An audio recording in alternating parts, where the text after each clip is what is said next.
தேவனுடைய வார்த்தை சொல்கிறது, மனுஷன் அப்பதனாலே மாத்திரமல்ல, தேவனுடைய வாயிலிருந்து புறப்படுகிற ஒவ்வொரு வார்த்தையினாலும் பிழைப்பான் என்று எழுதியிருக்கிறது.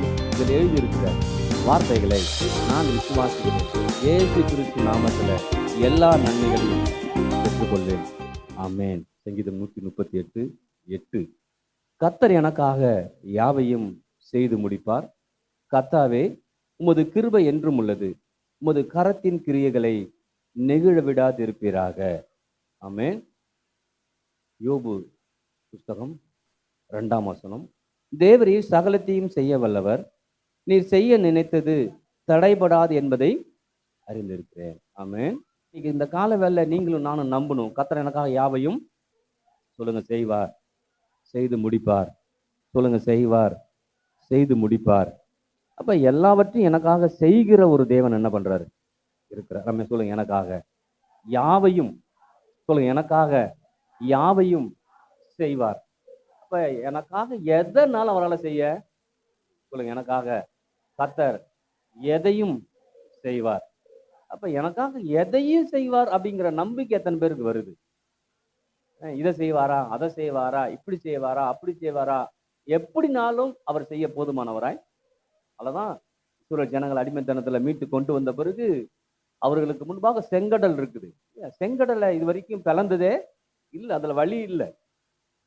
ஒருவேளை ஒரு படகுல போயிடலாம் இல்லையா, போட்ல போயிடலாம், கப்பல்ல போயிடலாம். ஆனா அந்த செங்கடல் வழியா பிளந்து அவர்களுக்கு வழி கொடுக்குமா அப்படின்னு சொன்னா அது வரைக்கும் யாருக்கும் அதை செஞ்சதே இல்லை. ஆனா பாருங்க, இஸ்ரவேல் ஜனங்களை கர்த்தர் அதை 2ஆ பிளந்து அதில் நடக்க செய்தார். இன்னைக்கு தான் அதான் எக்ஸ்ட்ரீமா உள்ளது. இன்னைக்கு ஒருவேளை உங்க வாழ்க்கையில பிரச்சனைகளும் போராட்டமும் கஷ்டமும் ரொம்ப எக்ஸ்ட்ரீமா இருக்குது, அதெல்லாம் முடியவே முடியாது, இதுக்கு சாத்தியமே இல்லை அப்படின்னு நீங்க முடிவு பண்ணிட்டீங்கன்னா நீங்க முடிவு பண்ணிக்கலாம். ஆனா கர்த்தர் என்ன முடிவு பண்றான்னு யோசிக்கணும். ஜனங்களும் முடிவு பண்ணிட்டாங்க, அவ்வளவுதான் போல் இருக்கு, பார்வோன் என்ன அவங்கள கொன்னுடுவான் போல் இருக்கு, தாக்குறதுக்கு ரெடி ஆயிட்டாங்க அவங்க. ஆனா கர்த்தர் பாருங்க வாழ வைக்கிறவரா இருந்தார். இன்னைக்கும் நம்மளை வாழ வைக்கிற தேவன் தான் என்ன பண்றவர் இருக்கிறார். அப்ப எல்லாருக்கும் புரியல, எப்படி நம்ம அங்க கடக்க போறோம், எப்படி அதை தாண்ட போறோம், எப்படி கானான் தேசத்துக்குள்ளார போக போறோம், எப்படி ஆசீர்வாதத்துல போக போறோம்னு எல்லாருக்கும் யோசனையா இருக்குது. ஒரு பக்கம் பயமாவும் இருக்குது. ஆனா கர்த்தர் பாருங்க யாருமே யோசிக்காத ஒரு வேலையை கர்த்தர் செய்கிறார். யாருமே யோசித்திராத ஒரு வழியை கர்த்தர் திறக்கிறார். அப்ப யோசிச்சு பாருங்க, எல்லாரும் யோசிக்கிறது ஒரு மாதிரியா இருக்குது, கர்த்தர் யோசிக்கிறது ஒரு மாதிரி என்ன பண்ணுது சொல்லுங்க. நான் யோசிக்கிறது ஒரு மாதிரியா இருக்குது, ஆனா கர்த்தர் யோசிக்கிறது வேற மாதிரி இருக்குது. நான் முடியாதுன்னு யோசிக்கிறேன், கர்த்தர் முடியும்னு யோசிக்கிறார். அப்ப எல்லாருமே வேறு விதமா யோசிக்கிறாங்க, கர்த்தர் மாத்திரம் கரெக்டா யோசிக்கிறார். அப்ப இன்னைக்கு முடிவு பண்ணும், அங்க எப்படி செங்கடல்ல கர்த்தர் பிளந்தாரோ அதே போல என் வாழ்க்கையிலும் பிரச்சனை அவரால் மாத்த முடியும். சொல்லுங்க, அவருக்கு 1000 வழி இருக்குது, அவருக்கு கோடி வழி இருக்குது. எப்படினாலும் அவரால் என்ன பண்ணுவோம், அவரால் செய்ய முடியும்ப்பா. எப்படினாலும் அவரால் செய்ய முடியுங்கிற எண்ணம் எந்த அளவுக்கு எனக்கு மேலோங்குதோ அந்த அளவுக்கு எனக்காக எல்லாம் செய்வார். சொல்லுங்க, எல்லாம் எனக்காக யாவையும் செய்வார், செய்து முடிப்பார். இது தொடர்ந்து 2 வாரமா நம்ம பார்த்துட்டு வரோம். அப்ப எதுக்காக அதை பார்க்குறோம்னு சொல்லும்போது, சில நேரம் நம்முடைய இவ்வளோ பிரசங்கம் பண்ணா கூட, இவ்வளோ ஆராதிச்சு கூட, இவ்வளோ காரியங்கள் தெரிந்து கொண்டா கூட, ஒரு சூழ்நிலை மாற்றங்கள் வரும்போது, ஒரு பிரச்சனைகள் வரும்போது நம்ம டக்குன்னு ஒரு மாதிரியே ஆயிடுறோம். ஆனா ஆக வேண்டிய அவசியம் இல்லைன்னு தான் நீங்க சொல்ல விரும்புறேன். அப்போ சில பிரச்சனைகள் வரும்போதும் கஷ்டங்கள் வரும்போதும் அவ்வளவுதானு விட்டுறாதீங்க. கர்த்தர் அதிலிருந்து என்னை விடுவிக்க போதுமானவரா இருக்கிறார், என்னை பாதுகாக்க போதுமானவரா இருக்கிறார், என்னை வழிநடத்த போதுமானவரா இருக்கிறார் அப்படிங்கிற எண்ணம் எந்த அளவுக்கு எனக்கு மேலோங்குதோ அப்பதான் எனக்காக யாவையும் செய்வார். இங்க சொல்லும்போது பொதுவா சொல்லவே இல்லை. இங்க சொல்லும்போது சங்கீதக்காரன் எனக்காக யாவையும் அங்க சொல்றார், தேவரி சகலத்தையும் செய்ய நீங்க வல்லவர். யோபுக்கு புரியுது பாருங்க வாழ்க்கையில, தேவரி நீ சகலத்தையும் அப்ப செய்ய வல்லவர் என்பதை நான் அறிந்திருக்கிறேன். அது ரொம்ப எக்ஸ்ட்ரீமா அவன் பேசுறான். அவனுக்கு அவ்வளவு பிரச்சனைகள், அவ்வளவு கஷ்டம், அவ்வளவு நெருக்கம், எல்லாம் போச்சு, எல்லாம் போனா கூட அவனுக்கு தெரியுது என் தேவர் சகலத்தையும் செய்ய. அப்ப அந்த அறிவு தான் யோபுக்கு எல்லாத்தையும் கொண்டு வந்து என்ன பண்ணுது. இன்னைக்கு நம்ம வாழ்க்கையில எது இழந்து போனங்கிறத காட்டிலும் இழந்து போனதெல்லாம் திரும்ப எனக்கு கொடுக்க போதுமானவர் நம்ம கர்த்தர் என்ன பண்றாரு. அதான் சொல்றாரு, மனுஷகுமார் எதுக்கு வந்தாரா, இழந்து போனதை தேடவும் ரட்சிக்கவுமே மனுஷகுமார். இப்ப இயேசு ஏன் வந்தாரு, நான் எதை இழந்திருக்கிறேனோ அதை திருப்பி எனக்கு கொடுக்க போதுமானவராய். அதெல்லாம் கிறிஸ்துவின் தான் எதை இழக்கிறோமோ அதெல்லாம் எனக்கு திரும்ப என்ன பண்ணும், 100 தனியா கொடுக்குறேங்கிறார். சொல்லுங்க, 100 தனியா கொடுக்குறார். அப்ப 100 தனியா கொடுக்கிற தேவனை நான் ஆராதித்துக் கொண்டு இருக்கிறேன். என் தேவன் என்னை சேர்த்து பிடுங்கிட்டு விடுறவர் அல்ல. இல்லைங்களா? சின்ன பிள்ளைங்க வாழைப்பழம் வச்சிருந்தோன்னா குரங்கு என்ன பண்ணும்?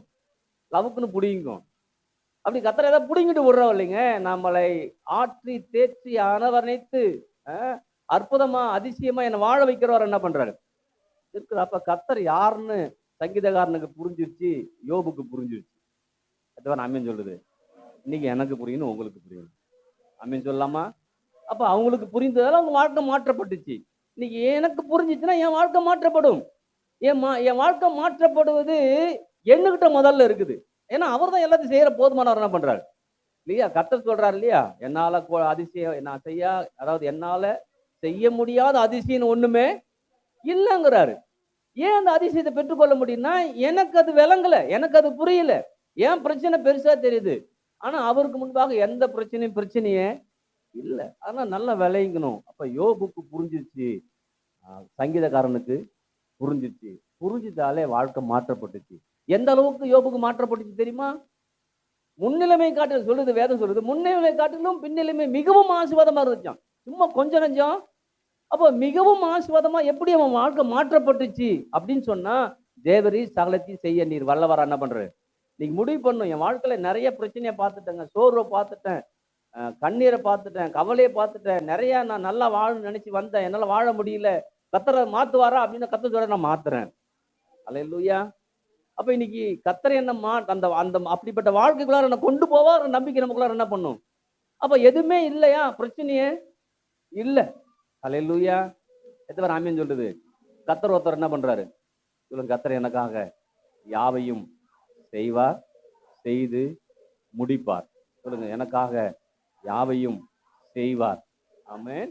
இன்னொரு சங்கீதக்காரர் சொல்றாரு, செய்து முடிக்க போகிற கர்த்தாவேங்கிறான். அப்ப அவனுக்கு தெரியுது, கர்த்தாவே எனக்காக எதனாலும் உங்களால் செய்து முடிக்க முடியும்னு அவனுக்கு என்ன பண்ணுது. நம்முடைய வாழ்க்கையின் அந்த உயர்வும் மேன்மை அங்கதான் இருக்குது. எங்க இருக்குது? எனக்காக கர்த்தர் யாவையும் செய்யக்கூடியவரா இருக்கிறார், செய்து முடிக்கிறவரா என்ன பண்றாரு. அதுவரை ஆமென் சொல்லுது.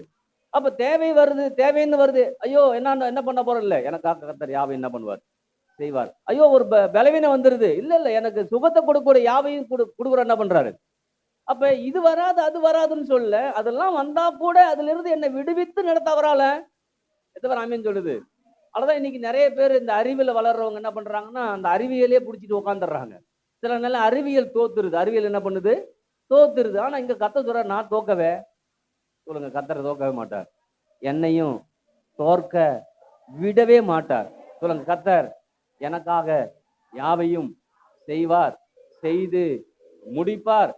தேவரீர் சகலத்தையும் செய்ய வல்லவர், நீ செய்ய நினைத்தது ஒன்றும் தடைபடாது. சொல்லுங்க, தேவரீர் சகலத்தையும் செய்ய வல்லவர், நீ செய்ய நினைத்தது ஒன்றும் தடைபடாது என்பதை நான் அறிந்திருக்கிறேன். ஆமென். கர்த்தருக்கு நன்றி சொல்லுமா? இதெல்லாம் யாருக்காக செய்யறாரு? நல்ல வேலை. சொல்லுங்க, உங்களுக்காக தான். பக்கத்துல சொல்லுங்க, உனக்காக யாவையும் கர்த்தர் செய்வார், எனக்காக யாவையும் கர்த்தர் செய்வார். உங்க பிள்ளைகளை பார்த்து என்ன சொல்லணும் நீங்க சொல்லும்போது? என்னால முடிவு செஞ்சுட்டேன் அப்படின்னு சொல்லக்கூடாது. கர்த்தர் உனக்காக என்ன பண்ணுவார். இப்ப நாம என்னன்னா நம்முடைய ஃபோர்ஸை பாக்குறோம், நல்ல விஷயம் தான். அப்புறம் தான் அதுக்கு மேல முடிய மாட்டேங்குதே, அதான் நம்ம பண்ணலாம், கர்த்தர் பேர்ல பாரத்தை என்ன பண்ணலாம், பிள்ளைகிட்ட சொல்லணும், கர்த்தர் உனக்காக என்ன பண்ண யாவையும். எத்தனை பேர் பிள்ளைகிட்ட சொல்லுவீங்க? இல்லப்பா என்னால அவ்வளவுதான் முடியும் சொல்லுவாங்க இல்லையா? என்னது விரலுக்கேத்த வீக்கம், அதெல்லாம் அவங்க வாடுறதுப்பான்னு சொல்லாதீங்க. ஒருவேளை அப்படிதான் இருக்கலாம், அப்படிதான் இருக்குது, சில நேரம் என்ன பண்ணுது, அப்படிதான் இருக்குது. ஆனால் அப்படிதான் இருக்கிறத நான் பேசுறது இல்ல. என் கர்த்தர் யாருன்னு என்ன பண்ண போறேன் அப்படின்னு சொல்லாமா? அப்ப கர்த்தர் எனக்காக யாவையும் செய்வார், செய்து முடிப்பார். ஆமென். அப்ப சங்கீதக்காரன் எல்லா நன்மையும் பெற்றுக்கொண்டான். நீங்களும் நானும் எல்லா நன்மையும் சொல்லுங்க, எல்லா நன்மையும் நான் பெற்றுக்கொள்வேன். சொல்லுங்க, கர்த்தர் எனக்காக யாவையும் செய்வார், செய்து முடிப்பார். எனக்காக யாவையும் செய்வார். அதான் பாட்டு போனோம். கர்த்தர் எனக்காக என்ன பண்ண எல்லாத்தையும். நம்ம எத்தனை சந்தோஷம் பாடுந்து சிறைச்சாலை கைதி மாதிரி பாடுனீங்க சில நேரம். சிறைச்சாலைக்கு ஆனா பவுல்சிலாம் பாருங்க, சிறைச்சாலையே நல்லா பாட்டு பாடுறான். நம்ம சிறைச்சாலைல இருக்கிற மாதிரியே பாடிக்கிட்டு இருக்கிறோம். ஹல்லேலூயா, ஹல்லேலூயா. சரி, விஷயத்துக்கு வரும். அப்ப இங்க ஒண்ணு மட்டும் எனக்கு புரியுது. அப்ப தாவீதோட கர்த்தர் இருந்து காரியத்தை செய்தார், யோபோடு இருந்து காரியத்தை செய்தார். இன்னைக்கு நம்மோடு இருந்து காரியத்தை செய்ய கர்த்தர் போதுமானவராய் இருக்கிறார். இன்னைக்கு முக்கியமான ஒரு காரியத்தை பார்க்க போறோம். கர்த்தர் எனக்காக யாவையும் செய்வார் அப்படின்னு சொல்லிடுறோம். எனக்காக எனக்கு செய்வார்னு சொல்லுவாரு. அப்படிதான் சொல்றாரு. அப்ப எனக்காக அவர் செய்வார்னு சொல்லும்போது, அவர் செய்யக்கூடிய நன்மையை நான் எப்படி பெற்றுக்கொள்ளலாம்? புரியுதுங்களா சொல்றது? இப்ப இது செய்வார், அது செய்வாருன்னு நமக்கு புரியுது. ஒரு நன்மையை பெற்றுக்கொள்ளணும்னா நான் என்ன செய்யணும் அப்படிங்கிறது ரொம்ப முக்கியமானது. என்ன பண்ணுது இல்லைங்களா? மாமரத்தை பார்க்குறோம், தென்னை மரத்தை பார்க்குறோம், வாழை மரத்தை பார்க்குறோம் இல்லைங்களா? தென்னை மரத்தை நட்டுதால் அது வருது இல்லை, தெரியுமா? இல்லைங்களா? அதை கரெக்டா தண்ணி ஊற்றுவோம் இல்லைங்களா? அதை பராமரிப்போம், மருந்தெல்லாம் இருக்குது. அதெல்லாம் வைக்கும்போது அந்த தேங்காய் என்ன பண்ணுது? அப்ப அதாவது இன்னைக்கு நம்ம பார்க்குற மரம் நம்ம ஒன்றும் செய்யலை. இன்னைக்கு அது மாட்டி என்ன பண்ணுது? தானா போகுது, மேலே உயரமா போயிடுச்சு, தானா வளருது, தானா பூவை காய்க்குது, அங்கே தானா காய் வந்துடுது, தானாவே விழுந்துருது, தானாவே எடுத்து நம்ம சாப்பிட்றோம் இன்னைக்கு. ஆனா அதற்கு அடிப்படையா சில காரியத்தை நம்ம என்ன பண்ணுவோம்? நல்லா நல்லா புரிஞ்சுக்கணும். அப்ப கர்த்தர் எனக்காக யாவையும் செய்வார்னு சொல்லிடுச்சு. அப்ப அவர் செய்வார்னா நான் என்ன செய்யணும்? மரம் இன்னைக்கு தானா கனி கொடுக்குது. ஆனா நான் அதுக்கு முன்னாடி ஏதோ ஒண்ணு செஞ்சேன். அதுக்கு செஞ்சுதானே இன்னைக்கு அது கனி கொடுக்குது இல்லைங்களா? நிறைய பேர் பாருங்களேன், நல்ல உயர் படிப்புல படிச்சுட்டு வேலையில் இருக்கிறாங்க, சம்பளம் வாங்குறாங்க, கார்ல போறாங்க, எல்லாம் பண்றாங்க இல்லையா? இன்னைக்கு நம்ம பாக்குறது அவங்க கார்ல போறது தான் தெரியுது, அவங்க சம்பளம் வாங்குறது தான் தெரியுது. ஆனா அதற்கு முன்னாடி அவங்க ஏதோ ஒண்ணு செஞ்சிருக்கிறாங்க. எத்தனை பேருக்கு புரியுது இல்லைங்களா? அப்ப ஏதோ ஒண்ணு செஞ்சதாலதான் இன்னைக்கு அந்த உயர்வுக்குள்ளாரையும் போறாங்க. அப்ப நான் இன்னைக்கு கர்த்தர் எனக்காக யாவையும் செய்வார்னா நான் ஏதாவது ஒண்ணு செய்துக்கிட்டே என்ன பண்ணும்? நல்லா புரிஞ்சுக்கணும். அப்ப நான் என்ன செய்யறது அப்படின்னு சொல்லும் போது தான் அதை தான் நான் கத்துக்கிறேன். அப்ப நம்ம எனக்காக எனக்காக எனக்காக கண்டிப்பா யோபுக்கு செய்தது போல எனக்கு செய்வார், உங்களுக்கு செய்வார். தாவீது செய்தது போல உங்களுக்கு செய்வார், எனக்கு செய்வார். எனக்கு அதுல எந்த டவுட்டும் கிடையாது. ஆனா சில நேரங்கள்ல எனக்கு ஒண்ணு செஞ்ச மாதிரி பிரச்சனை என்னன்னா, நான் கேட்கறதெல்லாம் அவர் கொடுத்துட்டாருன்னா பிரச்சனையே இல்ல. அம்மா தானே? அதாவது தேவைக்கு சந்திக்கப்படாம இல்லைங்க, சந்திக்கப்படுது. ஆனா சில நேரம் சந்திக்கப்படாமலும் என்ன பண்ணுது? அதற்காக வைத்த பணம் செலவாயிடுச்சு. இப்ப நான் ஆண்டவரே ஏன் இந்த செலவாயிடுச்சு, உங்களுக்கு தெரியாத இதை போடணும்னு, இது வாங்கணும்னு தெரியாதா? நீங்க கொடுங்கன்னு நான் கேட்கல. புரியுதுங்களா? இப்ப தாவீது பத்தி சொல்றேன், யோபு பத்தி சொல்றேன். யோபு தவறு செய்யலையா? செஞ்சான். தாவீது தவறு செய்யலாம், செஞ்சான். நல்லா புரிஞ்சுக்கணும். இன்னைக்கு நான் தவறு செஞ்சேன்னா இல்லையா? இதுக்கு வச்ச காசை எடுத்து போட்டு சரியா தப்பா? தவறு இல்லைங்களா? அப்ப எடுத்து போட்டேன். இப்ப நான் என்ன தரம் பண்ணேன்? வேற ஒண்ணும் பண்ணல. ஆண்டவரே இதை எடுத்து அதில் போட்டேன், என்னை மன்னிச்சிருங்க ஆண்டவரே, இந்த தேவை எனக்கு சந்திக்கப்படணும், அவ்வளவுதான். அப்ப எனக்குள்ளார என்ன வந்துச்சுன்னா, எனக்குள்ளார ஒரு மனதுல மாற்றத்தை நான் ஏற்படுத்தினேன். செஞ்சது தவறுன்னு எனக்குள்ளார ஏற்றுக்கொண்டேன். வேற ஒன்றும் பெருசா அதை யோசிக்கவே. அப்ப இதுக்கு செய்ய வேண்டியது இதுக்கு செஞ்சுட்டேன், தவறு. எத்தனை பேர் ஆமீன்னு சொல்லுது? நிறைய தடவை நாம எதற்கு செய்யணுமோ அதை செய்யாம எதற்கு செய்யக்கூடாது செஞ்சிருவோம். எல்லாமே தவறா செய்ய, அதாவது தவறுன்னா எடுத்து சும்மா கிழிச்சு போட்டுட்டு தேவையில்லாத பொருளை வாங்கல, தேவையானதை வாங்குவோம். ஆனால் எதற்கு செய்யறோமோ அதை செய்யாதபடி நம்ம தவறிட்டோம்னா திரும்ப யார்கிட்ட தான் வரணும்? அப்ப நான் ஒன்னே தான் செஞ்சேன். ஆண்டவரே இங்க யோபு மன்னிச்சிங்க தவற, ஆமா தானே? தாவீது தவற மன்னிச்சிங்க. யோபு என்ன தவறு பண்ணாரு நீங்க வச்சு பாருங்க. கர்த்தரை யாருன்னே அவனுக்கு சரியா புரியவே, கர்த்தர் கொடுத்தார், கர்த்தர் எடுத்தார், கர்த்தருக்கு ஸ்தோத்திரம் அப்படின்னு சொல்லி சொல்றான் இல்லையா? கர்த்தர்ட்ட நன்மை பெற்றனா தீமை பெற வேண்டாமா அப்படின்னு நிறைய பேசுறான் பாருங்க. இப்படி பேசி பேசி பேசி எல்லாம் போயிடுச்சு, அவனுக்கு எழுந்துட்டான் இல்லைங்களா? இப்ப தாவீதை பாக்குறோம், நல்ல ஆடு மேய்ச்சிக்கிட்டு இருந்தான், நல்ல விசுவாசத்துல வளர்ந்தான், ஒரு ராஜ அரண்மனைக்குள்ளார் வந்துடுறான். அரண்மனைக்கு வந்த பிறகு பச்சை பலர் தப்ப என்ன பண்றான்? ஒரு தவற அப்ப தவறு பண்ணிடுறான், அதை நியாயப்படுத்தவே இல்லை. நல்லா புரிஞ்சுக்கணும். இப்ப நான் எனக்கு ஒரு பொருளை வாங்கிட்டேன் இல்லையா, இந்த பொருளுக்காக வச்சிருந்தேன், இன்னொரு பொருளை வாங்கிட்டேன். இந்த பொருளை வாங்குறது நியாயம்தான், ஆனா கர்த்தர் பார்வை நியாயம் கிடையாது. புரியுதுங்களா? இப்ப நீங்க ஒரு பொருளுக்காக எனக்கு காசு கொடுக்குன்னு வச்சிங்களேன், அதை விட்டுருங்க இல்லையா? சிஸ்டர் இப்ப சிஸ்டரை வச்சிங்களேன், சர்ச்சில் மேல ஒரு இது வைக்கிறதுக்கு காசு கொடுத்தாங்க. சிஸ்டர் கொடுக்கும்போது ஒரு ஆப்ஷன் சொல்லி கொடுத்தாங்க, அதை வைங்க, ஒருவேளை ஏதாவது பயன்படுத்தினாலும் என்ன பண்ணுங்க. புரியுதுங்களா? அப்ப நான் என்ன பண்றேன்னா, அதை உங்கள்கிட்ட கேட்டேன், என்ன சிஸ்டர் உங்களுக்கு என்ன பயன்படுத்து என்ன பண்ணுங்க.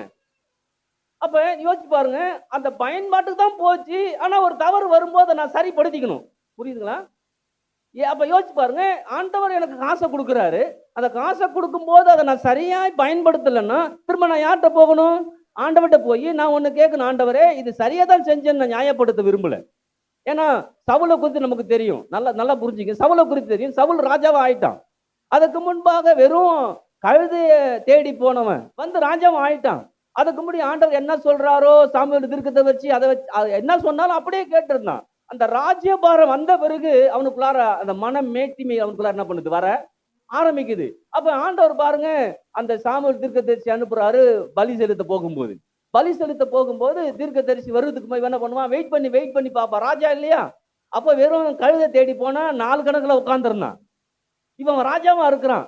அப்ப சாமுவேல் தீர்க்கதரிசி வர்றதுக்கு முன்னாடி என்ன பண்றான்? இவனால வெயிட் பண்ணவே முடியல. தவறு பண்ணலீங்க, பலிதான் செலுத்தினான். புரியுதுங்களா? ஆனா பலி செலுத்துறது அவன் வேலை இல்லவே. புரியுதுங்களா? பலி செலுத்த அவன் வேலை கிடையாது. அவன் ராஜாவா தான் இருக்கணுமே தவிர அவன் பலி செலுத்துற ஆள். ஆசாரியன் தான் பலி செலுத்தணும். தீர்க்கதரிசி அதை ஒரு ஆளை கூப்பிட்டு என்ன பண்ணு? பலி செலுத்த. அப்ப சாமுவேல் தீர்க்கதரிசி வருவதற்கு முன்பாகவே இவனால வெயிட் பண்ண முடியல, பலியை செலுத்திடுவான். பலியை செலுத்திட்ட பிறகு சாமுவேல் தீர்க்கதரிசி வருவார். வரும்போது ஆண்டவர் சொல்றாரு, இவன் என் விருப்பத்துக்கு ஏற்றவனா என்ன பண்ணல. புரிஞ்சு போச்சு. ராஜ்யபாரம் நாங்க ஆண்டவருக்கு தாங்க பலி செலுத்தினா. புரியுதுங்களா சொல்றது? அப்ப யோசிச்சு பாருங்க, இன்னைக்கு நாம் சில காரியத்தை அறியாம தெரியாம செஞ்சிடறோம். அது தவறு என்று உணரும் போது ஆண்டவரே என்னை மன்னிச்சிருங்கன்னு என்னைக்கு மனம் திரும்புதலாக வருகிறோமோ, அந்த மனம் திரும்புதல் மூலமாக மன்னிக்கப்படுகிறோமோ, அந்த மன்னிப்பின் மூலமாக ஒரு புதிய ஆசீர்வாதம்.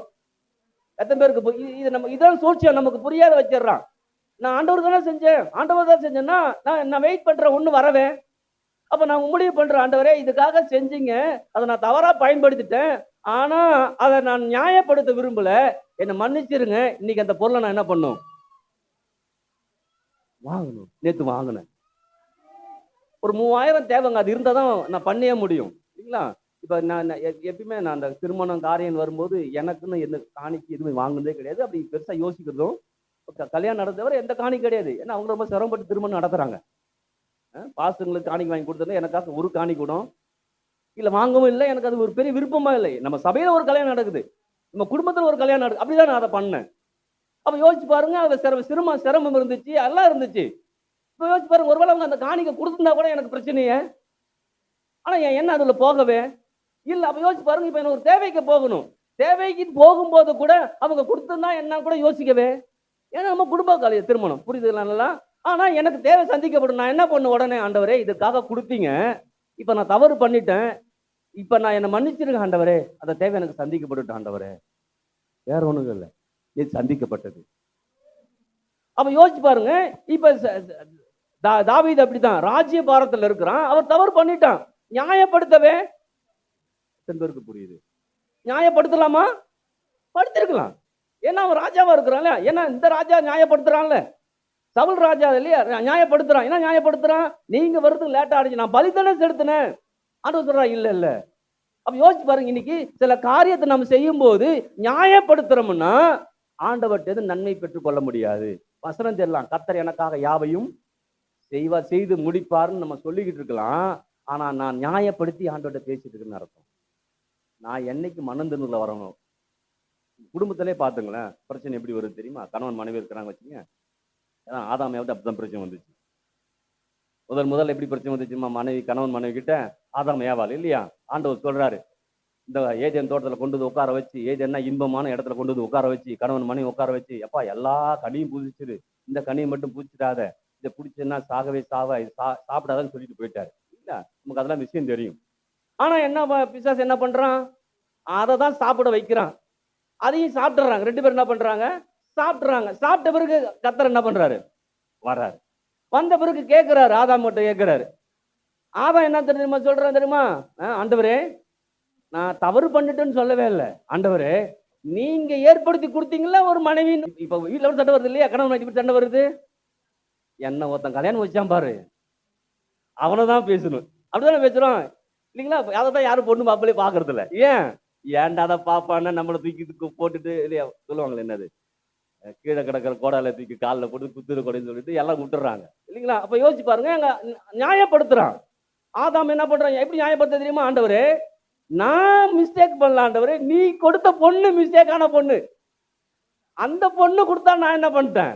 சாப்பிட்டேன்னு யாரு மிஸ்டேக்க சொல்றான்? கர்த்தரே. மிஸ்டேக் பண்ணது நீங்க ஆண்டவரே, நீங்க தானே பொண்ணை கொடுத்தீங்க. அந்த பொண்ணுக்கு நீங்க சொல்லி கொடுத்துட கூடாதா அதை சாப்பிடக்கூடாதுன்னு? ஏன்னா இவன் மூலமாக தான் சொல்லி கொடுக்கணும்னு இவனை உண்டாக்கி இவன் சொல்லி கொடுத்தாரு. ஏவாட்ட சொல்லவே இல்லை. புரியும் நமக்கு சில காரியம். அப்ப யோசிச்சு நியாயப்படுத்தி இவன் பேச ஆரம்பிக்கிறான். சரி சரி அப்படியாப்பா. உடனே ஆண்டவர் பாருங்க மனைவி கிட்ட போறாரு. எவ்வளவு நல்லவர் பாருங்க கர்த்தர். நியாயப்படுத்திட்டு கேட்டுட்டு திரும்ப மனைவி கிட்ட போறாரு. இப்ப நான் டென்ஷன் ஆயிருப்பேன் தெரியுமா? ஏன்டா ஒன்னுட்ட சொன்னா இல்லையா?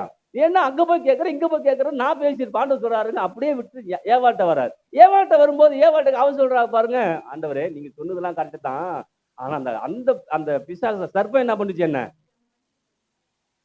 இங்க எங்கேயும் மனம் திரும்புதல், யார போட்டு கொடுக்கலாம், யார நியாயப்படுத்தலாம், நீங்க யோசிச்சு பாருங்க. ஆனா இங்க நீங்க யோப பாக்குறீங்க, இங்க தாவீத பாக்குறீங்க. எனக்காக செய்வார்னு சொல்றான். இவன் தேவசாலை எப்படி அவங்கெல்லாம் செஞ்சாருன்னா, அவன் நியாயப்படுத்தல, யாரையும் குற்றப்படுத்தல, யாரையும் பழி வாங்கவும். நீங்க பாத்தீங்கன்னா அடுத்த சந்தையில வருது இல்லையா, ஆபேல் காயின் 2 பேரு, அவங்களுக்கு அண்ணன் தம்பி 2 பிறகு இல்லையா, அதாவது ஆதாம் ஏவாளுக்கு பிள்ளைகள் பிறக்குது. ஆபேல் காயின் இல்லையா, ஆண்டவர் பலி செலுத்த வரான் பாருங்க. அங்கேயும் பலிதான் பிரச்சனையா இருக்குது. பலி செலுத்த வரான் இல்லையா, பலி செலுத்த வந்த பிறகு ஒருத்தவன் காய்கறிகளை கொண்டு வரான், ஒருத்தவன் மிருகங்களை கொண்டு வரான் இல்லைங்களா. இப்ப ஆண்டவர் என்ன பண்றாரு? ஆபேலுடைய காணிக்கையை அவர் நமக்கு தெரியும். ஆபேலு காணிக்கை என்ன கத்தனார் ஏற்றுக்கிறார். ஏற்றுக்கொண்ட பிறகு காயினுக்கு டென்ஷன் ஆயிடுது இல்லையா, கோபம் வந்துருது. நீங்க யோசிச்சு பாருங்க, கோபம் வந்து ஒரு ஆளை போட்டுறான். ஆபேல் என்ன பண்றான்? போட்டுறான். போட்ட உடனே இந்த ரத்தம் தேவஸ்தானத்துக்கு போகுது. அங்கேருந்து ஆண்டவர் வர்றாரு இல்லைங்களா. இந்த மாதிரியும் அதாவது ஆபேலுடைய சத்தத்தை நான் கேட்டேன். ஆபேல் எங்கன்னு கேட்கும்போது இவன் என்ன சொல்றான்? சொல்லியிருக்கணும், ஆண்டவரே நான் கோபத்துல என்ன பண்ணிட்டேன்னா அவனை போட்டு தள்ளிட்டான், ஆண்டவரே என்ன மன்னிச்சிருன்னு கேட்டிருந்தா அப்பவே என்ன பண்றதுக்கு பிரச்சனை? யோசிச்சு பாருங்க. இவன் சொல்றான், அவனுக்கு நான் காவலாளியா? என்ன நினைச்சிட்டு இருக்கிறான் ஆண்டவரே, நான் என்ன அவனுக்கு என்ன காவலாளியா? நீங்க யோசிச்சு பாருங்களேன். இவங்களுக்குள்ளார மனம் திரும்புதலே, பழிவாங்கிற குணம் தான் இருந்ததே தவிர மனம் திரும்பல் இல்லவே. அவதான் அவன் ஊர் ஊரா சுத்தி வந்தான் காயின்னு. அங்க ஆதாம் ஏவாள் இல்லைங்களா, அந்த மற்றவங்களை குற்றப்படுத்துறது இதுலயே இருந்ததால இன்பமான இடத்துல இருந்தான். அவன் எங்க வந்துட்டான்? ஒரு துன்பமான இடத்துக்கு. ஏது என்ன இன்பம் எல்லாமே அங்க இருந்துச்சுங்க. பொன் விளையிற பூமி ஆண்டவர் கொடுத்தாரு. ஆனா ஆண்டவரே என்னை மன்னிச்சிருங்க, நீங்க சொன்னீங்க தான், நான் தவறு பண்ணிட்டேன் அப்படின்னு அன்னைக்கே சொல்லியிருந்தான்னா அன்னைக்கே மனுக்குள்ள திரும்பி இருக்கும் இல்லையா, அங்கேயே திருந்திருக்கு, எல்லாம் சந்தோஷமா என்ன பண்ணிருப்பாங்க. அப்ப யோசிச்சு பாருங்க, இன்னைக்கு நான் சில நேரத்துல எனக்காக செய்வாரு தெரிந்தா கூட எனக்கு ஏன் அது எனக்குள்ளார வரமாட்டேங்குதுன்னா, ஏதோ ஒரு மனம் திரும்புதல் எனக்குள்ளார கர்த்தர் தினந்தோறும் எதிர்பார்த்து கொண்டு இருக்கிறார். அப்ப அந்த மனம் திரும்புதல் மூலமா ஒரு மன்னிப்பு எனக்குள்ளார என்ன பண்ணும்? வரணும். அப்படி மனம் திரும்புதல் மன்னிக்கப்படும் போது மாத்திரம்தான் அந்த ஆசீர்வாதத்துக்குள்ள நான் போகவே சொல்லுது. அவ்வளவுதான். இங்க தாவீது ராஜாவா இருக்கிறான். ஒரு தவறு பண்ணிடுறான். தவறு பண்ணிட்டதே தெரியாம வாழ்ந்து கொண்டிருக்கும் போது அங்க தீர்க்கதரிசி கர்த்தர் அனுப்பும் போது தீர்க்கதரிசி என்ன பண்றான்? போய் அவனை கண்டிக்கிறான். கண்டிச்ச உடனே என்ன பண்றான்? அந்த மனம் திரும்புகளை என்ன பண்றான்? அவன் தாவீது கடுமையான பாவம் பண்ணான். சவுலாவது பலி செலுத்தினாங்க, அவனை ஆண்டவர் மன்னிக்கவே இல்லை. இவன் பாவம் பண்ணான் இல்லையா, வெறும் மனைவி மட்டும் எடுத்துக்கலைங்க, கணவரே கொண்டுட்டான். கணவனை கொண்டுட்டு மனைவி எடுத்துக்கிறான். யோசிச்சு பாருங்க, எது கொடூரமானது இல்லைங்களா? தாவீது செஞ்சு ரொம்ப கொடூரமானதே ஆண்டவர் ஏத்துக்கிறாரு. இவன் பலி செலுத்தினான், ஆண்டவர் தான் பலி செலுத்தினா, அதை ஏற்றுக்கொள்ள. ஏன்னா இவன் மனம் மாறவே இல்லை. இவன் செய்தது சரின்னு நியாயப்படுத்திக்கிட்டே இருக்கிறான். யார்கிட்ட நியாயப்படுத்துறான்? யோசிச்சு பாருங்க. ஆனா இங்க இவன் தவறு தெரியாம ஒரு உணர்ச்சி போட்டு ஏதோ ஒரு காரியத்தை செஞ்சுட்டான். ஆனால் தீர்க்கதரிசி போய் எச்சரிக்கும் போது அவன் மனம் உடைந்து மனம் மாறி மன்னிப்புக்கு நேரா கத்துக்கிட்ட என்ன பண்றான்? ஆமீன் சொல்றது. அதனால சின்ன காரியமோ பெரிய காரியமோ நியாயப்படுத்தாதீங்க. குடும்பத்துல நியாயப்படுத்தீங்கன்னா ஆதாம் ஏவாளுடைய ஆதி ஒன்னும் பெற்றுக்கொள்ளவே இப்படியே சொல்லி அடுத்தவங்களை குறை சொல்லிட்டே போகலாம் இல்லைங்களா. இன்னைக்கு கணவன் மணி குறை சொல்லுவோம், அப்புறம் அடுத்தவங்களுக்கு குறை சொல்லுவோம் இல்லையா. அப்படிதான் நடக்குது. கல்யாணம் பண்ணி வச்சிடுறாங்க, கணவன் மணி சண்டை வந்துருது. யாரா பொண்ணு பார்த்தது அவனுக்கு கூட்டுருவான், யாரா மாப்பிள்ளை பார்த்து அவனுக்கு கொண்டுருவான் இல்லைங்களா. அவன் சொல்லுவான், நான் என்னப்பா பண்ணுவேன், அந்த சம்பந்தி தான் சம்பந்தியும் கூட்டுருவாடா, இந்த சம்பந்தியை கூட்டுருவாடா, அந்த சம்பந்தி. யோசிச்சு பாருங்க, போய்கிட்டே என்ன பண்ணுது. எத்தனை பேருக்கு புரியுது நல்லா? அப்ப யோசிச்சு பாருங்க, ஏன்னா வசனம் தெரியுமா? அல்லேலூயா. என்னைக்காவது சம்பந்தி ஒண்ணா இருந்திருக்கிறாங்களா என்ன? இந்த சம்பந்தி ரட்சிக்கப்பட்டிருக்கும், அந்த சம்பந்தியும். ஆனா ஏன்னா இது எப்பயுமே எந்த ஆவியில இருந்துட்டு இருக்குது. ஏன்னா சிலதான் நமக்கு புரிஞ்சுக்கிறத சொல்ல வர. ஒவ்வொரு மனுஷனும் மனம் திரும்புவதுக்குள்ளார வந்து மன்னிப்பை அவன் பெற்றுக்கொள்ளும் போதெல்லாம் அவன் புதிய ஆசீர்வாதத்துக்குள்ளார போறான். எத்தனை பேருக்கு புரியுது? அல்லேலூயா. அப்படிதான் நான் பழக்கப்பட ஆரம்பிச்சேன். நான் எப்படி நியாயப்படுத்தவே மாட்டேன். வீட்டிலே பிரச்சனை நியாயப்படுத்தவே மாட்டேன். என் மேல தப்போ அவங்க மேல தப்போ நான் நியாயப்படுத்தவே. ஏன் தெரியுமா? நியாயப்படுத்துறதால பிரச்சனை தீரவே தீராது. என் மனைவி நான் செஞ்சுதான் தப்பு, நீ செஞ்சுதான் தப்பு, நியாயப்படுத்துறதால ஒரு பிரச்சனை தீரவே நான் கண்டுபிடிச்சிட்டேன். அப்புறம் அதுக்கு 2 வார்த்தை பேசணும் இல்லையா? நான் நியாயப்படுத்துறது ஏதோ 2 பேசணும் இல்லைங்களா? அப்புறம் அவங்க நியாயப்படுத்த 2 பேசுவாங்க, 4 ஆயிடும். அப்ப இன்னும் நான் 4 வார்த்தை என்ன பண்ணும், நான் 4 சேர்க்கணும். அப்ப நியாயப்படுத்தி அதனால நான் யாருங்கிற சுபாவத்தை தான் நான் காட்ட முடியுமே தவிர என்னுடைய அன்பையோ என்னுடைய காரியத்தை அவங்கள்ட்ட காட்டவே பேருக்கு புரியுது. அப்ப யோசிச்சு பாருங்க, தேவன் எனக்கு எப்படிப்பட்டவர்னு தெரியுது, எல்லாம் தெரியுது. ஏன் பெற்றுக்கொள்ள முடியலன்னா எனக்குள்ளார அந்த மனம் மாறுதலும் அந்த மன்னிப்பையும் பெற்றுக்கொள்ளக்கூடிய குணம் என்கிட்ட இல்லவே. அதான் இயேசு கிறிஸ்து வாழ்ந்த நாட்கள்ல அவர்கிட்ட அந்த மனம் மாறுதல் மன்னிக்கக்கூடிய குணம் இருந்துகிட்டே இருந்துச்சு. அவ்வளவுதான் பேதுரு தவறு பண்றாரு, 3 முறை மறுதளிக்கிறாரு இல்லையா? திரும்ப திரும்ப போய் பேசி, ஏன்னா திட்டம் பெருசு, நோக்கம் பெருசு. திரும்ப திரும்ப போறாரு. ஏன் தெரியுமா? திரும்ப திரும்ப போறாரு. இவர் திரும்ப திரும்ப போகலன்னா அவன் திரும்ப திரும்ப வந்திருக்க மாட்டான் இல்லைங்களா? இல்லையா? யூதாஸே கடைசி நேரத்துல சின்னக்குதுனே மொத்தத்தால காத்தி குடிக்கிறாரு. அப்ப கூட ஃப்ரெண்டா தான் யோசிக்கிறாரு. அப்ப யோசிச்சு பாருங்க, இன்னைக்கு நமக்குள்ளார ஏன் வேதனை, ஏன் வெறுப்பு? ஏன் வெறுப்புன்னா ஆசீர்வாதம் வராம இருக்கிறதுக்காக வெறுப்பு இருக்குது. ஆசீர்வாதம் வேணுமா, நன்மை வேணுமா, நல்ல காரியம் நடக்கணுமா? இந்த யோபு சொல்றது போல சகலத்தையும் செய்ய வல்லவர், நீ செய்ய நினைத்து ஒன்றும் தடைபடாது என்பதை நான் அறிந்திருக்கிறேன் ஆண்டவரே. அதனால நான் மேட்டிமையா இருக்கவே மாட்டேன், யாரையும் குறை சொல்லவும் மாட்டேன், யாரையும் பழி வாங்கவும் மாட்டேன். ஏன்னா என்னுடைய ஆசீர்வாதத்து குறையா நான் இருக்கக்கூடாது, நீங்க இருக்கவும். அப்ப ஏன் பிரச்சனை வருது? ஏன் வசனம் தெரியுது, ஏன் எனக்கு பலிக்க மாட்டேங்குது, ஏன் இப்படி நடக்குது, ஏன் அப்படி நடக்குதுன்னா நான் என்ன செய்யணுமோ அதை செய்யாமலே நான் என்ன பண்றேன். ஆண்டவர் வார்த்தை உணர்த்தப்பட்டு நான் இருந்தேன்னா மாற்றமே என்ன பண்ணாது. அப்ப தாவீது தவறு பண்ணிடுறான், கொடூரமான பாவத்தை பண்ணிடுறான். கொடூரமான பாவத்தை பண்ணும்போது கர்த்தருடைய கண்டிப்பு வார்த்தை தீர்க்கதரிசி மூலமா போகுது. போன உடனே அவன் என்ன பண்றான்? மனம் மாறான். என்ன பண்றான்? மனம் மாறான். இன்னைக்கு நாம் கொஞ்சம் மனம் மாறணும், மன்னிப்பை பெற்றுக்கொள்ளணும். நம்ம சொல்லும்ல, நான் என்ன தப்பு பண்ணேன், அவதான் தப்பு பண்ண, அப்படித்தானே பேசுறேன். அப்படியாப்பா, நீ தப்பு இல்லையாப்பா, நான் தப்பா, பரவாயில்லப்பா, நான் தப்புனாவே இருக்கட்டும். அதனால என்னுடைய இது குறையிறது இல்லவே. இந்த மைக்கு எல்லாம் இல்ல எடுத்துட மாட்டாங்க. எடுத்துருவாங்களா என்ன? எடுக்க மாட்டாங்க. மை எடுத்துருவாங்களா என்ன? ஒன்னும் எடுக்க முடியாது. அப்ப நான் ஒரு மிஸ்டேக் பண்ணிட்டு அந்த மைய போயிடுமோன்னு பயப்பட வேண்டிய அவசியம் எத்தனை பேருக்கு புரிஞ்சுருந்தில்ல?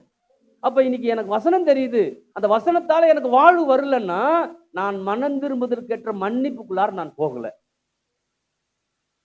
அப்படி மனம் திரும்புக்குள்ளார் மன்னிப்புக்குள்ளார் நான் போகலன்னா வசனம் தெரிஞ்ச எந்த பிரயோஜனமும் இல்ல. ஏன்? அது பலிக்கக்கூடிய காரியங்கள். நீங்க யோசிச்சு பாருங்க, அங்க தாவீது மாறுறான், அங்க யோபு மாறுறான் இல்லைங்களா? 2 பேருக்கும் வாழ்க்கை மாறுது. ஆமெனா இல்லையா? ஆனா சவுல் மாறவே இல்லை, மனம் மாறவே இல்லை, மன்னிப்பு ஏற்றுக்கொள்ளவும் இல்லை. நான் செஞ்சு சரிதான், நீ ஏன் லேட்டா வந்த, அதை முதல்ல சொல்லு. நீ ஏன் லேட்டா வந்த இல்லைங்களா? யோசிச்சு பாருங்க. ஆண்டவர் அந்த ராஜ்யபாரத்தை நீக்கிற பிறகு சாமுவேல் தீர்க்கதரிசி அழுகுறான். ஐயோ ஆண்டவரே நடந்து போச்சேன்னு. அவனுக்காக என்ன ஏன்டா அழுதுட்டு இருக்கிறேன்னு கேட்கிறார். அவனுக்காக ஏன் அழுதுட்டு இருக்கிற? போ, நான் ஒரு ஆளை ஏற்படுத்திருக்கேன், நீ போ அங்கேருந்து. யோசிச்சு பாருங்க, எப்படி ஆண்டவரே முடிஞ்சிருச்சு. அவனுக்குள்ளார மனம் மாறுதலே இல்ல. என்னுடைய மன்னிப்பு அவன் ஏற்றுக்கொள்ளவே. ஆனா கடவுள் எப்படிப்பட்டவர்? இரக்கம் நிறைந்தவர், நீடிய சாந்தம் உள்ளவர், பொறுமையும், எல்லாமே தெரியும். ஆனா நான் என்ன யோசிச்சுட்டு இருக்கிறேன்? ஆதாம் ஏவாள் மாதிரி யோசிச்சுட்டு இருக்கிறேன். காயின் மாதிரி என்ன பண்றேன்? யோசிச்சு இருக்கிறேன். நியாயப்படுத்துறேன் இல்லையா? யார் தப்பு இல்ல உலகத்துல? குடிக்கிறவனை கேட்டு பாருங்க, எவன் குடிக்கல அப்படித்தான் சொல்றான். நான் குடிக்காம இருக்குன்னு என்ன பண்ணி யாரா கேட்கறானா? கேட்க மாட்டான். யார் குடிக்கல என்ன சொல்லு, கொஞ்ச நாள் குடிக்கிறேன். ஏன்னா அவன் நியாயப்படுத்துறான் இல்லைங்களா? அப்படி நியாயப்படுத்துறதால அவன் நல்லா இருந்துருவானா? ஏன்னா அவன் வாழ்க்கை போகுது. யாராரு தவறு பண்றாங்க அவங்க வாழ்க்கை என்ன பண்ணுது? அப்ப யோசிச்சு பாருங்க, அன்னைக்கு ஆபேல் தவறு பண்ணா, காயின் தவறு பண்ணா, காயுடைய வாழ்க்கை போச்சு.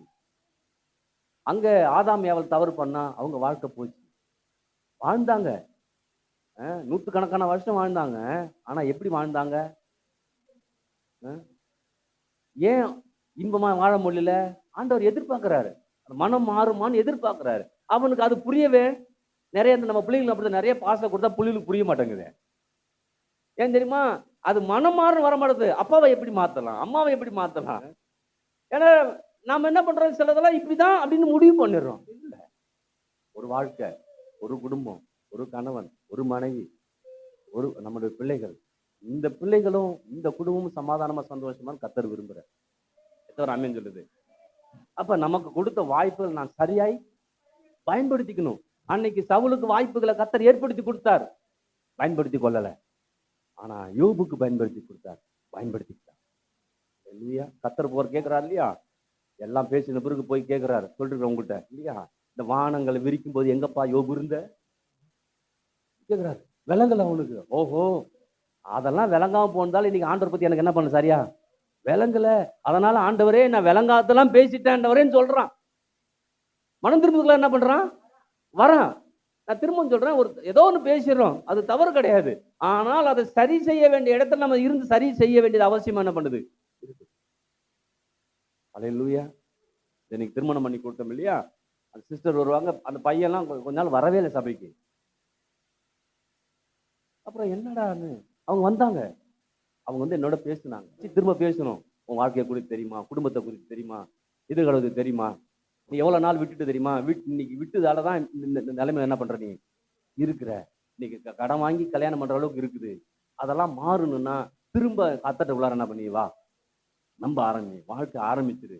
நீ வாழ்க்கை ஆரம்பிச்சுன்னா எந்த கம்பெனில வேலை செய்ய அந்த கம்பெனியை கத்த உனக்கு ஏற்படுத்தி கொடுக்க போதுமான என்ன பண்றாரு இருக்கிற. அப்ப யோசிச்சு பாருங்க, அவனுக்கு பார்த்து அது அது ஒரு பெரிய விஷயமா இருக்குது. நீ சொல்றான் இந்த திருமணம் நடக்குமான்னு யோசிக்கல. ஏன்னா நான் வந்து அவன் சொன்னது எப்ப சொல்றான், மார்ச் மாசம் சொல்றான் கல்யாணம் பண்ணணும், ஏப்ரல்ல கல்யாணம். யோசிச்சு பாருங்க, யோசிக்கும். அவங்க அம்மாவாலையும் யோசிக்க முடியல, அவங்க அப்பாவும் யோசிக்க முடியல. அப்புறம் என்கிட்ட வந்தாங்க, அவர் 2 பேரும் எல்லாம் ஜெபம் பண்ண, நீங்களும் ஜெபம் பண்ணுங்க நானும் ஜெபம் பண்றேன். ஜெபம் பண்ணி ஒரு வார்த்தை கூட எதுவுமே பேசல. பொண்ணு வீட்டை கூப்பிட்டு பொண்ணை பார்த்து பேசி, அவங்கள பார்த்து பேசி, இவங்கள பார்த்து பேசி, என்ன பிரச்சனை இதா முடிஞ்சிச்சு. அல்லேலூயா. இன்னைக்கு பார்க்குறோம் அந்த குடும்பம் கட்டப்பட்டிருக்குது. நான் தான் சொன்னேன், கொஞ்சம் என்ன நீங்க வயசுல பெரியவங்களா இருக்கலாம், வயசுல சின்னவங்களா இருக்கலாம், என்னை தகப்பன் ஸ்தலத்துல இருந்து பாருங்க, தகப்பனா எடுத்துக்கொள்ளுங்க. நான் சில தவறுகள் வார்த்தை சொல்றேன்னா அதை உங்களுக்காக சொல்றேன்னு அதை ஏற்றுக்கொள்ளுங்க. அப்படி ஏத்துக்கிட்டீங்கன்னா நீங்க மனதுக்குள்ள வர முடியும். என் பிரச்சனை அவருக்கு எப்படி தெரியும் சொல்லக்கூடாது. எல்லாருக்கும் பிரச்சனை. எனக்கு ஒரு பிரச்சனை இருக்குது, உங்கள்கிட்ட வந்து காட்டி பிரச்சனமே இல்ல, என் பிரச்சனை உனக்கு தெரியுமா அப்படின்னா நீங்க நினைப்பீங்க, உன் பிரச்சனை எனக்கு தாங்க தெரியணும், என் பிரச்சனை எவ்வளவு தெரியுமா உங்களுக்குன்னா நான் சொல்லுவேன் எனக்கு ஏன் தெரியணும். அவங்களுக்கு அவங்க பிரச்சனை இருக்கு இல்லையா, அவங்களுக்கு அவங்கள பிரச்சனை இருக்கலாங்க. அந்த பிரச்சனை கொண்டு வந்து கொடுக்கக்கூடிய இடம் இல்லை, கொடுக்கக்கூடிய ஆள் இல்லை. அதான் சொன்னேன், நான் எதுவுமே பேச மாட்டேன், ஒண்ணு மட்டும் தான் தெரியும், அந்த குடும்பம் வாழும், அந்த பிள்ளைகள் என்ன பண்ணும், வாழும்.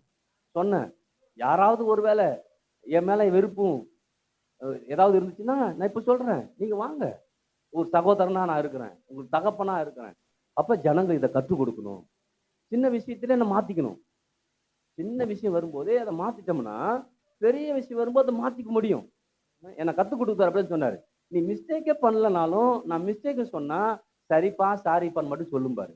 எப்படியே ஆமா, மணிக்கணக்கில் பேசிட்டு கடைசி வரும்போது அவர் சொல்லணும் சாரிப்பான்னு சொல்லணும். என்ன சொன்னா பாரு, சாரிப்பாம்மா ஐயே போனோம் பாரு. அம்மா டென்ஷன், ஆனா சாரின்னு நான் சொல்லிட்டேன்னா அப்படியே ஊருக்கு ஊத்திடுவாரு. யோசிச்சு பாரு, ஏன்னா எனக்கு அதை கற்றுக் கொடுத்துட்டாரு. அதனாலதான் இப்ப நான் ஆண்டவர்கிட்ட நான் பாவி சாரி சொல்ல முடியுது. புரியுதுங்களா? அவர் எனக்கு கத்து கொடுத்துட்டாரு. மனுஷன் தான் அவர்ட்ட நான் சாரி சொல்லணும். அவர் சொல்லுவாரு, நான் தப்பா சொல்லி கொடுத்தா கூட நான் சொன்னேன்னா அதை செய் அப்படிம்பாரு. என்ன தப்பா சொல்லி கொடுத்து எப்படி செய்ய முடியும் அப்படின்னா, என் பார்வையில சரியா தான் என்ன பண்ணும். உனக்கு அது புரியாம இருந்தா உன் தவறுன்னு நினைச்சிட்டு இருப்ப. நீ தவறுன்னு நான் தப்புன்னா தப்பு தான், சரின்னு நீ அப்படி வளர ஆரம்பிச்சிரு. யோசிச்சு பாருங்க, அவர் சாரி சொல்லிட்டுன்னா முடிஞ்சிச்சு. இன்னைக்கும் ஏதாவதுன்னா உடனே பொறுத்து நான் சாரி பண்ண தான் போடுவேன். நியாயப்படுத்தவே மாட்டேன் அவர்கிட்ட. ஏன்னா நியாயப்படுத்துறதால எந்த பலனுமே இல்ல. மாறாக 2 பேருக்கும் பிரச்சனை தான் என்ன பண்ணும் வரும். சாரி எப்பன்னு போட்ட உடனே அதுலயும் போடுவார் பாருங்க. எத்தனை முறை தான் நீ சாரி கேட்பேன் பாரு. எத்தனை முறை தான் சாரி மட்டும் உனக்கு ரொம்ப ஈஸியா வந்துருது அப்படிம்பாரு. நான் அதை பத்தி யோசிக்க மாட்டேன். சாரியா சாரி தான். திரும்ப திரும்ப போடுவான் சாரிப்பா சாரிப்பா சாரிப்பான்னு. ஏன்னா எனக்குள்ளார மனம் மாறுதல் என்ன பண்ணும். ஏன்னா எனக்கு இருக்கும் இல்லையா, நான் தவறு பண்ணல, நான் இதை செய்யல அதை செய்யல, எப்படி சொல்லலாம் போலாம், அது மாதிரி என்ன பண்ணும் வரும். அப்படி வரும்போது கூட நான் என்ன அதாவது நான் சரியே செய்திருந்தா கூட அது தப்புன்னா தப்புன்னு ஓட்டு. ஏன்னா ஆர்கியூமெண்ட் பண்ற வேலையை வச்சுக்க கூட. ஆர்கியூமெண்ட் பண்ற வேலையை இன்னைக்கு நீங்க முடிவு பண்ணும். ஆண்டவரே, சகலத்தையும் செய்ய வல்லவரா இருக்கிறீங்க, ஆனா ஏன் எனக்கு நடக்கலைன்னா சின்ன சின்ன காரியத்தை நான் மனம் திரும்புதல் பண்ணல. பெரிய பெரிய தாவீது மாதிரி பெரிய பாவம்லாம் பண்ணல, கொலைலாம் பண்ணலைங்க. பண்ணமுல உலகத்துக்கு வச்சிருவான், அது அடுத்த பிரச்சனை. சரிங்களா? எப்பன்னு பார்த்துட்டு உலகத்துக்கு வைக்கிறதுக்கு தவறு பண்ணல, கொலை பண்ணல. ஆனால் என்ன செய்ய வேண்டிய காரியத்தை நான் செய்யாம விட்டுட்டேன். அதனால எனக்கு அது எனக்கு எனக்கு எனக்கு அது விளங்கிச்சு, எனக்கு உணர்வு சொல்லிச்சு, இது நீ பண்ணிட்ட, ஆண்டவர்ட்ட மன்னிப்பு கேட்ட மறு நிமிஷம் அந்த ஆசீர்வாதத்தை நான் பார்க்கிறேன். ஹல்லேலூயா. அப்ப நான் முடிவு பண்ணிட்டேன். சில நேரத்தில் டக்கு டக்கு டக்குன்னு போயிட்டு மன்னிக்க ஆண்டவர், ஏன்னா லேட் பண்ணிக்கிட்டு லேட் ஆசீர்வாதம் வளர போய்கிட்டு. அப்ப இன்னைக்கு நீங்கள் நானும் தொடர்ந்து என்னை அவர் ஆசீர்வதிக்க முடியுமா? ஆசீர்வதிக்க முடியும். தொடர்ந்து என்ன நிலைநிறுத்த முடியுமா? நிலைநிறுத்த முடியும். அப்ப நான் ஆபேல் மாதிரியும் காயின் மாதிரியும் இருக்கக்கூடாது, முடிவு பண்ணிக்கணும். ஆதாம் ஏவாள் போல இருக்கக்கூடாது, முடிவு பண்ணிக்கணும். சவுல் மாதிரி இருக்க கூடாது. யார் மாதிரி இருக்கணும்? யோபு போலவும் தாவீது போலவும். ஹல்லேலூயா. என் பிரச்சனை என்ன உங்களுக்கு தெரியுமா ஆண்டவர்னு கேட்க எல்லா பிரச்சனையும் அவருக்கு தெரியும். ஹல்லேலூயா. இன்னொன்னு சொல்றேன், அவருக்கு என்னது தேவைன்னு அவருக்கும் எனக்கு வேணா பிரச்சனை இருக்காங்க, அவருக்கு எல்லாம் தெரியும். அப்ப எல்லாம் தெரியுற ஆண்டவருக்குள்ளார நான் மனம் திரும்புக்குள்ள போயிட்டேன்னா, இந்த மன்னிப்புக்குள்ளார போயிட்டேன்னா, கண்டிப்பா நம்ம எல்லா விதத்திலும் ஆசீர்வதிக்க போதுமானவராய். நீங்க பார்த்தீங்கன்னா தெரியும், அவ்வளோ விரக்தியில யோபு பேசுறான் பேசுறான் பேசுறான் பேசுறான். அப்புறம் பார்த்தோன்னா அவனை திட்டின சகோதரர்கள் ஃப்ரெண்டுக்கெல்லாம் ஜெபம் பண்றான். எப்படி மாற்றம் வந்துச்சு அவனுக்குள்ளார? இது வரைக்கும் திட்டிட்டு இருந்தான் எல்லாரையும். எப்படி மாற்றம் வந்துச்சு? ஆண்டவரே வேற மாதிரி பேசிட்டான். எப்படி அவனுக்குள்ள மாற்றம் வந்துச்சுன்னா, ஆண்டவர் அவனை அன்னைக்கு புரிய வச்சார். புரிய வச்சதால அந்த அந்த மன்னிப்புக்குள்ளார வரான், அந்த மனம் மாறுதலுக்குள்ளார வரான். வர்றதால புதிய ஆசீர்வாதம் என்ன பண்றான்? யோபுடைய ஆசீர்வாதம் எப்படிப்பட்ட இருந்தது? முன்னிலைமை பார்க்கிறோம் இல்லையா? முன்னிலைமை காட்டிலும் பின்னிலைமை மிகவும் ஆசீர்வாதமா. அப்ப மிகவும் ஆசீர்வாதம் உங்களை இருக்க முடியுமா? இருக்க முடியும். எப்படி இருக்க முடியும்? எனக்குள்ளார அந்த மனம் திரும்புதலும் மன்னிக்கப்படக்கூடிய குடும்பம் நமக்குள்ளார என்ன பண்ணணும். ஹல்லேலூயா. அதான் இயேசு கிறிஸ்து பாருங்க, மன்னிச்சிருங்க மன்னிச்சிருன்னு சொல்றாரு. என்ன செய்யறதுன்னு தெரியாம செய்யறாங்க ஆண்டவரே, அது மன்னிச்சிருந்தார். தெரியாம அவன் அடிச்சா, இயேசு கிறிஸ்து அடிக்கும் போது எவ்வளவு மூர்க்கமா அடிக்கிறான். நம்ம இந்த குட்பிரேட்லாம் பார்த்தோம்ல, பசங்க ஊன்னு அடிக்கிறாங்க இல்லையா? சும்மா போலியா அடிக்கிறதுக்கு பயங்கரமா இருக்குது நம்ம பார்க்கறது. எல்லாம் ஓன்னு அழுகுது எல்லா இடத்துலயும் போனோம். எப்படி அதெல்லாம் தாங்க முடியுது? இயேசு கிறிஸ்தாலன்னா நம்மளை அவ்வளவு அதிகமா நேசிக்கிறார். நாம் மாறுதல் வரணும் அவர் விரும்புகிறார். அப்ப இன்னைக்கு நீங்க முடிவு பண்ண, ஆண்டவரே சின்ன சின்ன விஷயம் தான், ஆனா அதை பெருசா நான் யோசிக்காம விட்டுட்டேன். ஆனா இன்னைக்கு அதை பெருசா யோசிக்கிறேன். பெருசா யோசிச்சு நான் மனம் மாறி அந்த மன்னிப்புக்குள்ளார வர, ஆண்டவரே என்னை மன்னிச்சிருங்க, ஒரு புதிய வாழ்க்கையில என்ன பண்ணுங்க, நடத்துங்க, புதிய ஆசீர்வாதம் நான் பெற்றுக்கொள்ளணும். ஆண்டவர்கிட்ட நீங்க இங்கன்னு இல்லை, எப்பயுமே எப்பனாலும் எந்த இடத்துல மன்னிப்பு கேட்டுக்கலாம். அதான் சொல்லுவோம், ஒரு தவறு பண்ணிட்டோம்னா அங்கேயே அப்பவே முடிச்சிடணும். அந்த வீட்டு வரைக்கும் கொண்டு வரவே, வீட்டுக்கு வந்து நான் ஜெபம் பண்ணிட்டு முழங்கெல்லாம் படிக்கிட்டு ஜெபம் பண்ணலாம்னா அது பண்ணுங்க, தப்பு கிடையாது. ஆனா எங்க மிஸ்டேக் பண்றோம் அங்கேயே மனம் திரும்பணும். அங்கதான் பாயிண்ட். ஹல்லேலூயா. பேருக்கு விளங்கிச்சு. அதனால இன்னைக்கு நம்முடைய குடும்பத்தை வாழ வைக்கும்படியா ஊழியத்துல இன்னும் பிள்ளைகளை ஸ்திரப்படுத்தும்படியாய், பலப்படுத்தும்படியாய், தைரியப்படுத்தும்படியாய் கர்த்தர் நமக்காக வைத்திருக்கிற எல்லா ஆசீர்வாதத்தையும் பெற்றுக்கொள்ள முடியும். அது மட்டும் தடையே இல்லாதபடி சொல்றா இல்லையா, ஒரு ஆள் தடைப்படுத்தவே நீ செய்ய நினைத்து ஒன்றும் தடைப்படாது. அப்ப கர்த்தர் நமக்காக செய்யக்கூடிய காரியம் ஒன்றும் தடைபடாம இருக்கணும்னா, எனக்குள்ளார ஒவ்வொரு நாளும் மனம் திரும்புதலும் மன்னிக்கப்படுதலும் எனக்குள்ளார இருக்குது. அப்படி இருந்துச்சுன்னா, இல்ல மன்னிப்பை பெற்றுக்கொள்ளணும். மனம் திரும்பி மன்னிப்பை பெற்றுக்கொள்ளணும். மனம் திரும்பி மன்னிப்பு பெற்றுக்கொள்ளணும்னா நான் வாழ்ந்திருக்க முடியும். அல்லேலூயா. அப்போ அப்படிப்பட்டவர்களா நம்ம இருக்கும்போது கண்டிப்பா யோபு போல என்ன பண்றோம். அல்லேலூயா. எத்தனை பேர் ஆமென் சொல்லுது. அதே போல தாவீது, அவன் மாத்திரமல்ல, அவன் சந்ததியை என்ன பண்ணுச்சு. நம்முடைய சந்ததிகளுக்கு ஆசீர்வாதம் கத்தம் வச்சுக்கிறார். யாருக்கு ஆசீர்வாதம் வச்சுக்கிறாரு? நம்முடைய சந்ததிகளுக்கு ஆசீர்வாதமா கத்தர் நம்ம இருக்காரு வைத்திருக்காங்க. நம்ம சந்ததி ஆசீர்வதிக்கும் சந்ததியா என்ன பண்ணும் இருக்கும். அப்ப ஆசீர்வதிக்கும் சந்ததியா இருக்கணும்னா, நாம் மனம் திரும்பி மன்னிப்பை பெற்றுக்கொள்ளக்கூடிய சந்ததியை நம்ம என்ன பண்றோம். அதாவது பிள்ளைகள் ஏதாவது தவறு பண்ணிச்சா என்ன பண்ணும், நீங்க உடனே நீங்க மன்னிக்கணும், அதை மன்னிப்பு கேட்க வைக்கணும். புரியுதுங்களா? நமக்கு அப்படிலாம் கேட்க மாட்டோம், நம்ம மன்னிச்சு விட்டுருவோம். இல்ல நம்ம மன்னிச்சு விடுறது இல்ல, அது மன்னிப்பு கேட்கணும். பேருக்கு புரியுது. அப்பா சாரிப்பா அப்படின்னு சொல்லணும், சாரிமான்னு சொல்லணும். அப்படி சொல்லலைன்னா அதை சொல்ல வைக்கணும். ஏன்னா அப்பதான் அது எதிர்காலம் என்ன பண்ணும், நல்லாவே என்ன பண்ணும். எதிர்காலம் நல்லா இருக்குன்னா என்ன பண்ணும். இப்ப நீங்க அப்படிலாம் நம்ம சொல்லிக் கொடுக்க மாட்டோம் பிள்ளைகிட்ட. சரிப்போ அப்படி இல்லை. நான் உன்னை மன்னிச்சிடுறேன், ஆனால் நீ மன்னிப்பை பெற்றுக்கொள்வதற்கு உன் மனதை என்ன பண்ணும் மாறும். ஆமென் சொல்லாமா? அப்படி பிள்ளைகளை வளர்த்துட்டோம்னா பிள்ளைகள் அருமையா வந்துடும். ஏன்னா அந்த பிள்ளைகளை ஒரு தவறு பண்ணும்போது எங்க போயிடும், கரெக்டா ஆண்டவர்கிட்ட. நம்மகிட்ட வந்தவே நம்ம சொல்றோம் இல்லையா, ஆண்டவர்கிட்ட நான் சாரிப்பான்னும். இப்ப ஆண்டவர் ஜெபம் பண்ணி ஆண்டவர் மன்னிச்சு சொல்லும். அது மன்னிப்பு கேட்குதோ கேட்கலையோ, ஏன் வேலை என்னதான் சொல்லணும். என் சாரி கேட்குதா, இனிமேல் செய்யறப்போ அப்படின்னு சொல்ல மாட்டேன். ரைட்டுப்பா, ஓகே, ஆண்டவர்கிட்ட மன்னிப்பு கேட்டு அப்பதான் என்ன பண்ணும், டைரக்டா அடுத்து ஆண்டவர்கிட்ட என்ன பண்ணும் போகும். அப்படி போச்சுன்னா சரியான பாதையில நடத்துறன்னு அர்த்தம். நடத்தணும்னா அந்த பிள்ளை சரியான பாதையில வரும். நானே இல்லைன்னா கூட என் பிள்ளை சரியான பாதையில வரணும். நீங்களே இல்லைன்னா கூட உங்க பிள்ளை சரியான பாதையில என்ன பண்ணும் வரணும். அப்ப சரியான பாதையில வரணும்னா நான் இன்னைக்கு சரியான விதத்துல என் வாழ்க்கை பயணத்தை நான் செலுத்தணும். அல்லேலூயா. எத்தனை ஆமென் சொல்லுது.